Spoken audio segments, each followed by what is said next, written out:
place where you can stay. Kusoma, Kusoma, just a book away. Let's all sing and play. Kusoma. Hi, my name is Akitoye Sunday, and I am the author of Tiana Eat Up. The illustrator is Felicia Whaley.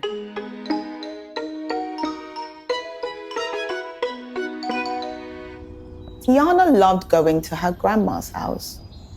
Hands up if you like going to your grandma's house or your granddad's house.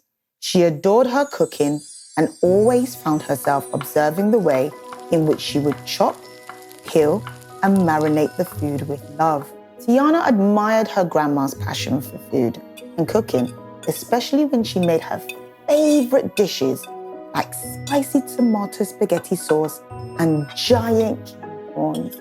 Hands up if you like spaghetti sauce. Hands up if you like giant king prawns. Hands up if you like pasta. Yeah, I like all three too. Or ripe dodo with seasoned omelette topped with a tasty chicken stew. Or even a juicy vegetable pasta bake.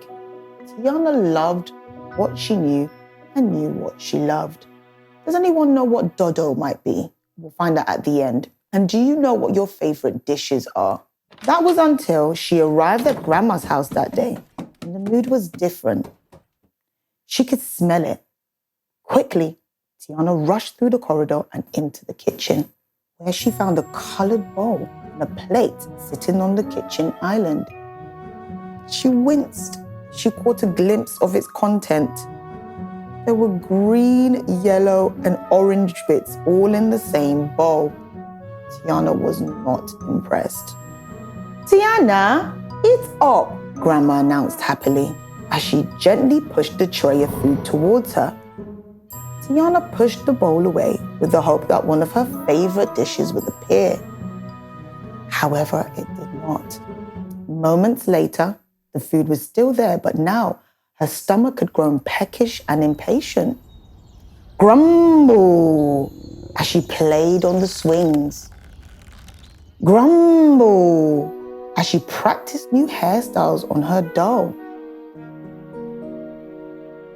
Grumble, as she helped her brother build his fortress. Can you guess what Tiana's doing at the moment? She's doing something. The rumble and grumble of Tiana's stomach grew louder and louder and louder until... Tiana, what is the problem? Grandma stated worriedly. I'm hungry, but I don't like the look of what you've made, so I don't think I'll like the taste, Tiana replied. But what if you do like it? You will not know unless you try it first, encouraged Grandma softly. Tiana reluctantly washed her hands and broke off a handful of the white doughy ball and proceeded to her mouth. No. You dip it into the soup first, stated Grandma. So Tiana dipped it into the thick, bitty soup and raised her hand back towards her mouth again. Oh, chew it either, Grandma whispered with a smile. With her eyes shut, Tiana did it. She tried what she did not know. Her eyes widened with surprise. She quickly grabbed the chunk of the doughy ball and dipped it into the soup again and again and again. Grandma smiled. What do you think? Not bad, replied Tiana in between mouthfuls. What is it called?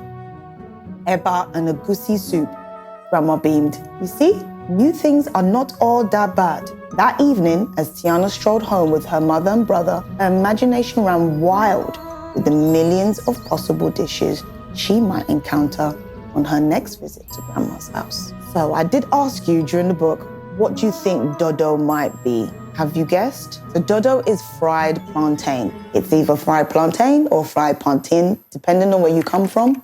I know Caribbeans tend to say plantain and Africans tend to say plantain.